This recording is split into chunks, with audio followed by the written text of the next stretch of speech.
Today we are beginning the text Isha Upanishad, as it is called, in a short form, or in a proper way we usually call it as Ishavasya Upanishad. So the word Ishavasya, we will get to that. But most importantly, let us first understand a little bit about this Upanishad. Generally, when we undertake the study of Upanishad, there is a suggested kind of order. I mean, this is kind of the order that is not like formally told for us, but generally it is expected that people will study in the order. And the order is something like, even in a shloka, it says, Isha kena kata prashna, munda mandu kyatithiri, etreyam cha chandhogyam, bradharanyakam tata. So the Isha kena kata prashna, that is the order in which it is kind of generally mentioned in Gurukuls to study. So Isha Upanishad is the first Upanishad that we are actually advised to study. But very rarely do people really start with this. And why is that? Why is that order that which is given is not followed? Why don't people start with Isha Upanishad? As we go through it, it will become clear. This Upanishad is kind of a little bit convoluted, meaning it has a lot of intricacies. But yet this Upanishad has very high regard. Many people, especially that first mantra, you will see this mantra quoted very lot of places. That first mantra in this Upanishad, Ishavasya idagum sarvam yat kinchit jagatyam jagat. Everything in this world is pervaded by Isha. So this is a very commonly used mantra, meaning it is a very oft quoted mantra. So Isha Upanishad, why is it that this Upanishad is very complicated? It's partly because this Upanishad can be understood better when we understand the basic essence of Vedas. Vedas are the structures. What is Vedas doing? Vedas is giving us that highest knowledge. Vedas is giving us different kinds of knowledge, not just the highest knowledge. It is giving us various kinds of knowledge. As generally it is said, Vidanti anena, meaning it is giving like various perspectives, various knowledges it is giving. It is giving us relative knowledge on how to live in this world, how to function, and it is giving us higher knowledge. But mainly Vedas, we can say from Shankaracharya perspective, is divided into two things. One is called as Karma Kanda, and the other is called as Jnana Kanda. So Karma Kanda and Jnana Kanda. I think some of you are familiar with Karma Kanda. Its rituals is correct, but others. It also includes upasanas, practices. From the Vedic perspective, all the practices we are undertaking, whether it is practicing your daily pujas or it is practice of some esoteric meditations, of any deity or visualization, and all these practices, they come under Karma Kanda. So this is the two parts of Vedas. And we may sometimes say, okay, rituals is very clear to me. Like rituals that I'm doing, it's very clear that is not knowledge, doesn't generate knowledge. But we may argue and say that meditation and all that will produce knowledge, that will give me realization. How is that not part of it? So here the meditation that is talked about is the meditation before getting this highest knowledge. That meditation is part of upasanas, meaning it serves to purify the mind and it serves to concentrate the mind. But the meditation we do after knowledge, that will of course help with realization. But before knowledge, that meditation, what is happening is there is karma, there is action, there is kriya. So anything that is kriya is opposite to jnana. So anything that is kriya, meaning anything that is an action which we do, right? That action and that knowledge. So now we may wonder, why is it that jnana and action, They don't go together. And this is the whole lot of discussion will come up on this in Isha Upanishad. Knowledge and action. So they say that according to the later part of the teachings, which we call Vedanta, it deals only with knowledge. So then we say that we are attending the class, we are doing action to gain that knowledge.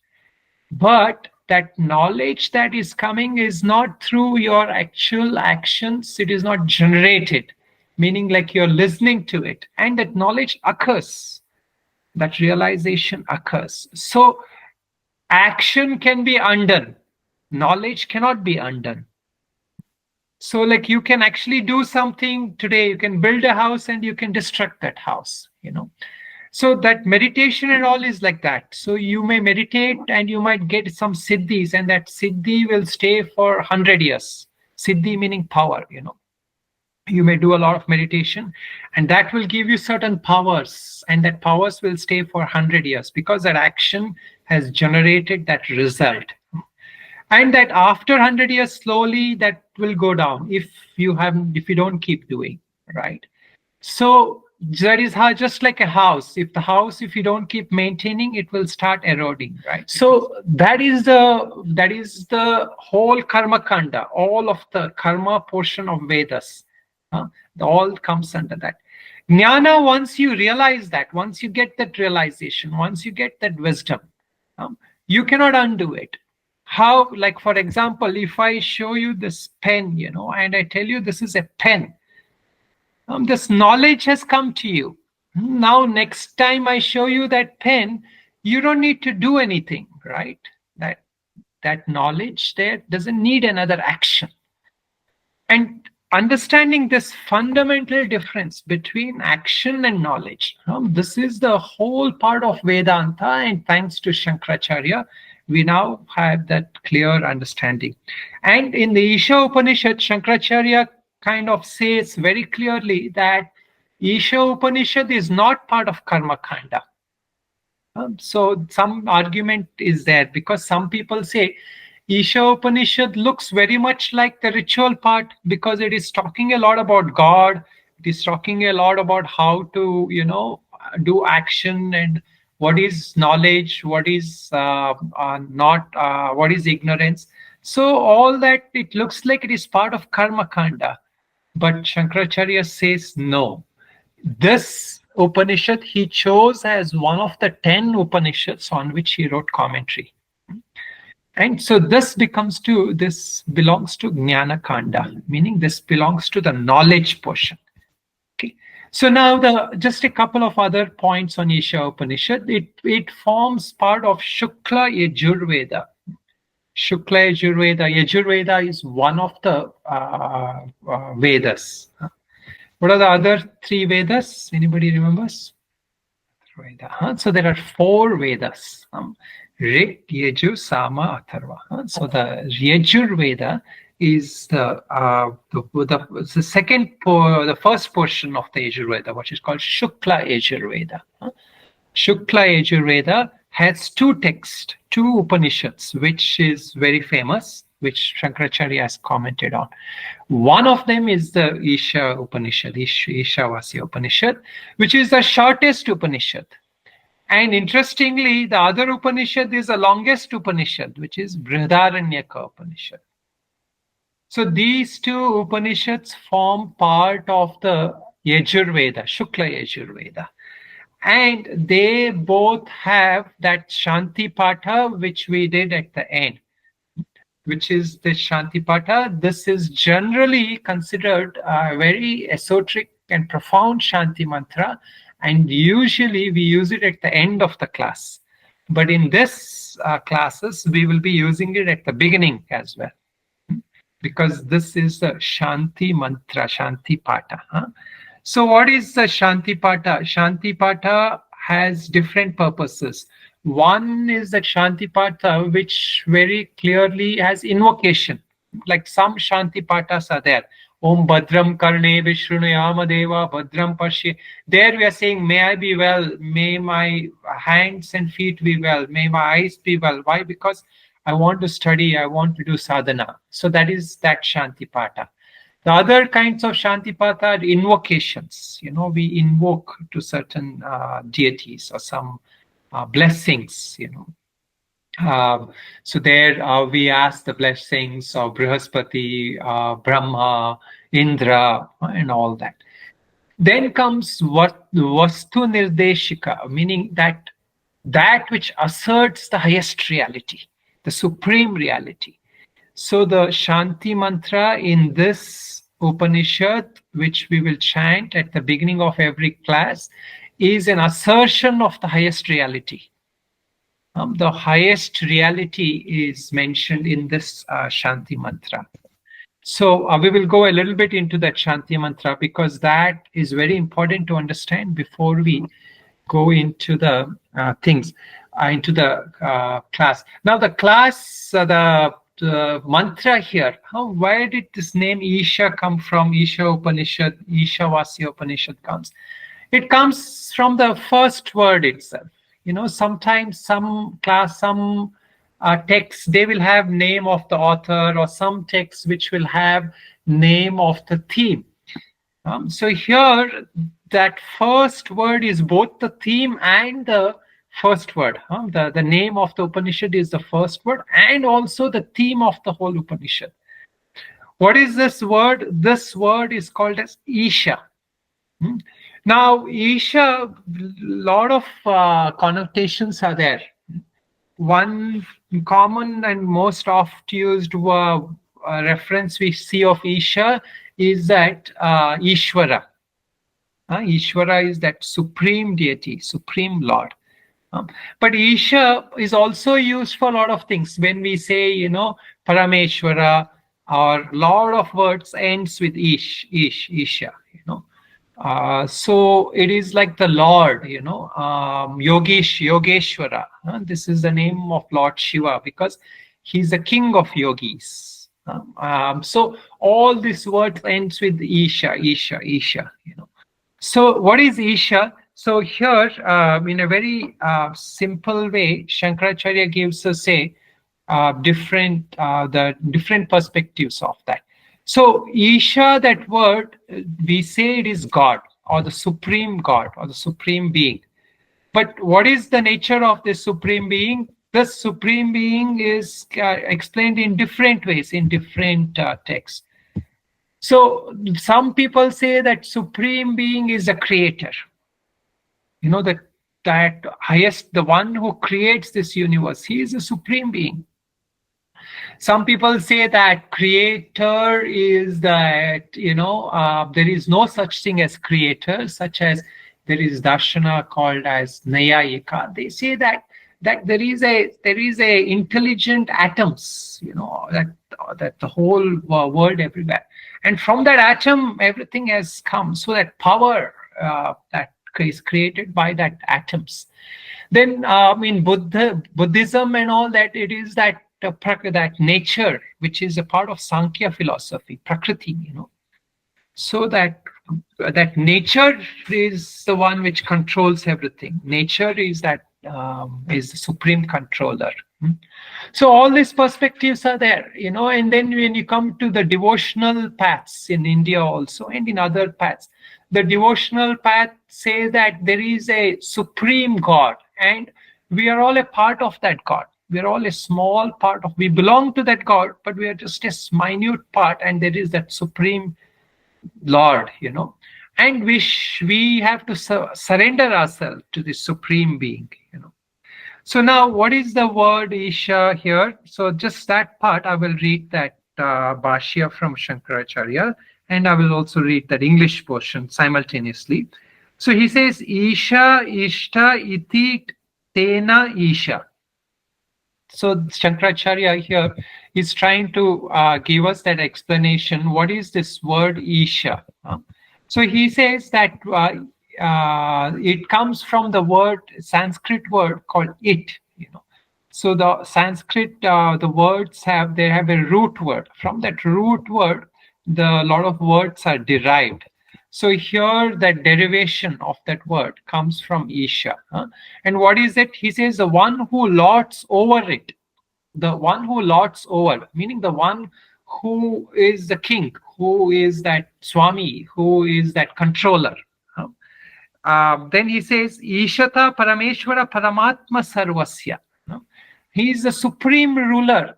But also what? There is one more thing he says. Paramatma Sarvasya. He is the supreme self of all. So it is not just he is the Lord, he is also that self, meaning that our own self, the essence of our self, is that Ishvara, is that Isha. So one is that whole, everything he controls. And he is also that one who is the essence of us. And then he says, Sarvahi Sarvamishte Sarva Jantu Namatma San Pratyaya Gamatmaya. So not just that, what else? He is the indwelling soul of all. He is the self of all, and as such he rules. But also he is the indwelling self of all. So what is that? That Isha is that what we call as that Antaryami. He is not just one who is controlling nature. He is the one who is invoking our thoughts. He is the one who from inside is that essence of our being. He is the one who gives us the power to act. And he is the one who also withdraws the life from the body. So that essence of our being, the very essence of our being, that is that Isha, he says. Tena svena rupena atmanesha vasyam ichada niyam. And he is the one who covers everything. So now we have the two words here. Isha Vasyam. Vasyam is that which covers everything. So the name of the Upanishad is Ishavasya. Isha means that supreme self, that Lord, that supreme being. And that Vasya means that which covers everything. So now we get three philosophies from this. The philosophy between me and God, or that philosophy between God and the world. What we call as Jiva, Jagat, Ishvara, right? Jiva is me, Jagat is the world, and Ishvara is that Lord. So now based on this, there are three forms of looking what is the relation between this Isha, which is a supreme entity, and this world. What is the three relation? Isa, Vasyam, Idam, Sarvam. This is what the mantra is saying. Everything is covered by Isha. Everything is covered by God, or everything is covered by the supreme deity or entity or self. So what is this covering? How do we take it? We can take it in three ways. One way is we can say that God is the essence of everything. So for what is the example for this? We can take the example of a bulb and electricity. Like if there is a bulb or a fan in your thing. Now the fan will remain still, or it doesn't have any utility. Once that electricity comes to it, it will start rotating. And same with the bulb. The bulb will stay dark, or it will not be lit up. Once electricity flows into it, then that bulb will charge. So that is the relation we can say between God and the world. God is that essence, and the world is lit up by God. So Isha Vasyam, that is one way we can interpret that. Then another way, which is more common, which is how a bhakta or a devotee or a one who believes in God as a supreme deity takes it, is that there is nothing but God itself. Everything is just a way, appearance, but there is nothing but God only in everything. What is the example? Is the famous example of clay and pot. So there is a pot. That pot has, when we look at it, we say it's a pot. That pot can be shaped as a pot, or that it can have different shapes, or it can sometimes some clay cups will be there, right? So that clay can become a cup. But what is the essence? That essence is the clay. So similarly, God is the essence, and everything appears as names and forms. This is another theory. we can derive. So you will actually see, when you look at it, different religions, different philosophies, everything gets covered in these different terminologies. Now, when we are at the basic level of our body identification, we come new to the spiritual path, we need to be told that there is God in everything. So this is what many religions do. Many they that is a path they take, right? Ishavasya midam sarvam. So this first mantra is telling us, in everything there is God. So look for God in everything. Look for God in people. Look for God in animals. Look for God even in the inanimate things like the rocks, the mountains, like Himalayan mountains. And of course, like in famous example of Ramana Maharshi, he saw in Arunachala, that Lord Shiva or Ishvara. So look for God in everything. So this is the first teaching that is given to practice for a deity, for a student. You try to look in everything, like we say in Ganga there is God, in Himalayas there is God, and especially Kailash Parvata, many people travel there. So that is an embodiment of God. So what does that do? That purifies my worldly vision into a divine vision. Like my way of seeing in the world, I start looking for the divinity in everything. And this is what Arjuna was given by Bhagavan, in the Vishwarupa Darshana, in the 11th chapter of Bhagavad Gita. He shows him the divine form. So that which was mundane, that which were normal people, that which were friends, enemies, everything, he saw God in all of them. And everything became God. So that is the first vision a deity, a student is taught to practice in his life. Then the second practice, as I mentioned to you, second practice is to use your vision not just as a practice, but as knowledge, and realize that everything in essence is nothing but God. Whatever I'm seeing, that is essence, but nothing but God. Now comes, as we come to Advaita Vedanta, we go a step further. Until now, what we were doing, we were saying that there is this world, and in this world there is God, and we say that this world is nothing but God. Ishavasyam idam sarvam. So these two interpretations has come. Now comes the third interpretation, which Shankaracharya is actually providing us, which is that the world is not there. There is only God, or there is only self. Why? Because until now there was a subject-object division was there. There was duality, There is God and the world. And so maybe there is some relationship going on, but there is still subject-object. The duality was there, So what he does is he kind of pulls the carpet under the world, So the world is no longer there. And the only thing that is there, if at all it is there, is Ishvara. And that is what his theory, ultimate thing is, Jagat Mithya, Brahma Satya Jagat Mithya. So that is anyway, so that is a gradual progression, and a student has to go through the progression. That is when it completely gets purified. But anyway, it is also helpful to have that highest pointer given to us. And that is where we come back to the mantra, the Shanti Mantra. So now maybe what we will do is we will look at the Shanti Mantra just briefly, again, word by word.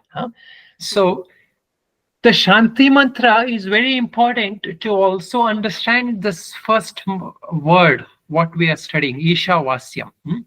In order to understand and appreciate this Ishavasyam, it helps us to understand the Shanti Mantra which we are going to be chanting in everyday class. And what is this Shanti Mantra? So we can look at it by just word by word. Okay. So this is the Shanti Mantra. What does it say?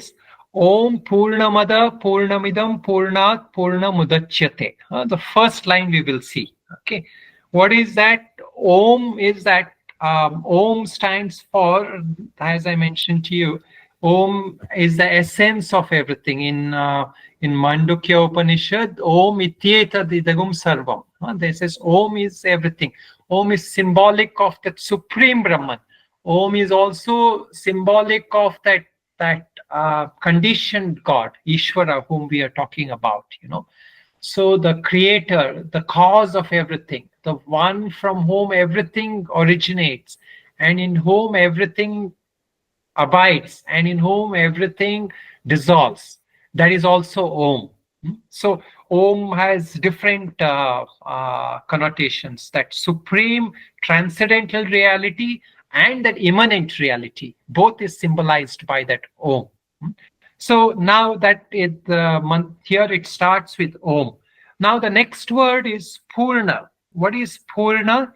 Purna here is translated as infinite. But the Purna can also be taken in as wholeness, WHOLE, wholeness, or perfect, or completeness. So all of that is symbolic of Purna. Purna is that completeness, fullness, infinitude. And then here there is two things. One is Purnam Adha, Purnam Idam. Adha and Ida. This is Sanskrit words, which one represents says that, and one represents this. So it may seem like from a grammatical perspective, yeah, it is very clear that and this. But what is it saying is that is something which you don't know about directly.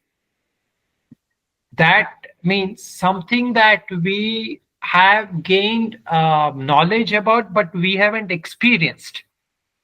And this idam, what is idam? Idam is this what we are able to experience, see. So this is symbolic of the another thing called as drik drishya. Drig is that which is the seer, and that and drishya is that which is seen. So when we talk about seer and seen, which one becomes that? Whether the seer becomes that or the seen becomes that? Why is the seer that? Why not seen that? Correct. Seer is unknown, and it's a very strange thing, we are the seer, but we are unknown, and this is the whole thing that the Upanishads is trying to tell us. That what is unknown is the seer. Purnam idam, Purnam madah, Purnam idam, and that what is that what is known is the world. So what is that? What is happening to us? We are experiencing the world all the time. I'm seeing this world, I'm experiencing the world, and I'm convinced the world exists.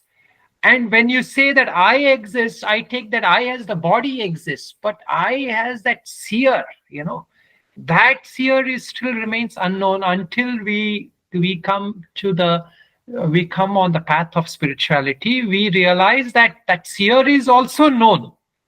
That seer is always known, but it remains that until the Guru and the Shastras are pointing it out to us, and until they point out to us, that finger is always going outward. So once the teacher and Shastras come, then the finger gets turned inward. That has, as they say, we launch into that who am I inquiry at that point. So these are the two things, Purnam Adha, Purnam Idam. Now, how is that and this other way taken is that supreme Brahman, that transcendental reality, that nirupadika, that which does not have any upadhi, that Brahman, that supreme transcendental reality, that is infinite. And we say this Brahman, meaning that world which is created. So I gave you two things, right? Three things I gave you. One is I told you that this in the whole world there is divinity, there is God. So what is happening there? We are talking of that God who created this world, and that creator God who created all this world. That God is infinite, and that God which is transcendental, supreme, that God is also infinite. Or put it in a much simpler language, direct language, that seer is infinite and the seen is infinite. Okay, now comes that if we are talking about that, Purnasya Purnamadaya Purnameva Vashishyate.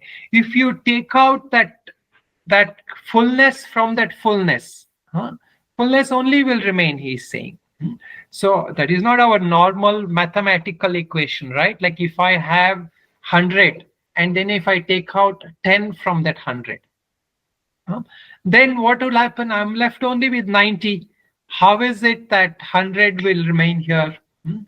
So that is where, we talk about also from mathematical sense that infinity, that word infinity is used here. So if taking out infinity from infinity is almost impossible, but if you do that, then infinity alone will remain. So that supreme Brahman, that supreme God or supreme consciousness, from that consciousness, if you take out anything, why? Because the essence of that consciousness, you cannot subtract from it. So this is what we say. So the other way to look at it is that Jivatma Paramatma relationship, that Atma and Paramatma, that soul and what we call as the supreme soul, right? So from a normal relationship, there are two kinds of relationships which we have talked in before. One is a very Dvaita relationship. I am different from God. I am here and God is there, and we can never become one. This is one way. The other way is to think that I am a part of God. Okay, so then what happens in that relationship? If I am a part of God, then if from that God, if you take off a part, then will God remain full? Will God remain complete? So really looking at it, if you take from this mantra point, if you take off a part from God, then that God will not remain full. You cannot call God Purna. So this is one of the reasons why this mantra we have to understand that when we say that Jivatma is separate from God or taken out from God, meaning that Jivatma in essence is the same as God. So in fact, this word Isha, there is another small digression. When they say that, there's a stories of Jesus coming to India, right? So they say that his name, then when he came here and he got that wisdom and knowledge, he was given the name Isha. So that Isha represents that supreme being, right? So when he got that realization, that name Isha was given to him. So similarly, everyone who gets that understanding, that realization, right, in a way becomes that Isha, that Purna. So from that, when that Atma, that soul realizes its true essence, then it realizes it is that divinity, it is that God itself, it is essence of God itself. So from that fullness, when that fullness is taken away, fullness will remain. Meaning that from that divine essence, from that supreme being, when that soul is, a person is born in body, but the essence of that person remains that same divine self. And there is no loss of that supreme being. Okay, so this is a mantra. Again, we have to reflect again and again, and it's a very profound mantra. But then, of course, as I mentioned to you, this essence of this mantra is taken also as completeness. When we realize this completeness, then what happens? That aham and idam, there is no distinction. Aham meaning I, idam meaning this. All my thoughts, if you look at all our thoughts, every thought starts with the first thing as I thought. There is I, and then there is a thought of the world. So these two thoughts are the are what is causing dualistic experiences for us, And so a simple way is when we realize that essence of this I thought, as what we were talking, that seer. When we realize that essence of this seer, that I thought, then this idam thought, this world thought will dissolve. Anyway, these are just thoughts. If you don't understand, don't worry about it. It is just, planting the seeds for now. And as we go further in the Upanishad, a lot of things will become clear. Okay. So then, of course, just the last point, the three Shantis we are saying. Om Shanti, Shanti, Shanti. And I think by now everybody knows that the three Shantis, one Shanti is for ourselves. There are three obstacles which we generally face, when anything we want to do. There are generally three obstacles. The first obstacle is ourselves, We have our own, our mind might be restless, or our body may not be well, and we may not be in a great mood to attend the class, or we may not be in a great mood to study, or, we get restless. See, all these are problems of the mind. So we are asking for blessing that we may not be troubled by our body and mind. So that is the first one. That is called Adhyatmika Tapa Nivritti. Then there are two more. What are the two more Shantis? Why are we saying Shanti, Shanti, Shanti 3 times? One is Adhyatmika, then Adi Bhautika is that related to our immediate environment, people, technology, or nature. You see, all this could cause problems. So we are asking for blessings that we may not be troubled by these. And then the last Shanti is for Adi Devika. Then all the gods who control different things, we ask for all their blessings, and that we may not be troubled by all of that. Okay, so this is now just a brief introduction. The next class onwards, we will actually start the mantra, and as I've already explained, the mantra is going to start with the Ishavasya, and so that is the name of the Upanishad, Ishavasya. So the other thing is, as I mentioned, this is the shortest Upanishad. It has only 18 verses. But they say that one of the beliefs is that this is the core of the Sanatana Dharma, what we call as our Sanatana Dharma, or Hinduism in a much later perspective.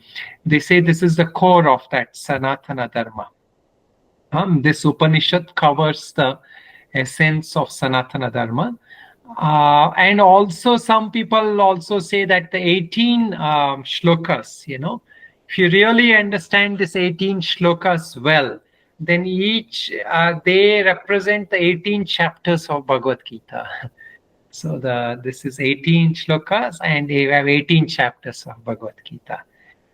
But of course, it requires a very profound understanding to really be able to equate it to Bhagavad Gita. But it has that status, Isha Upanishad.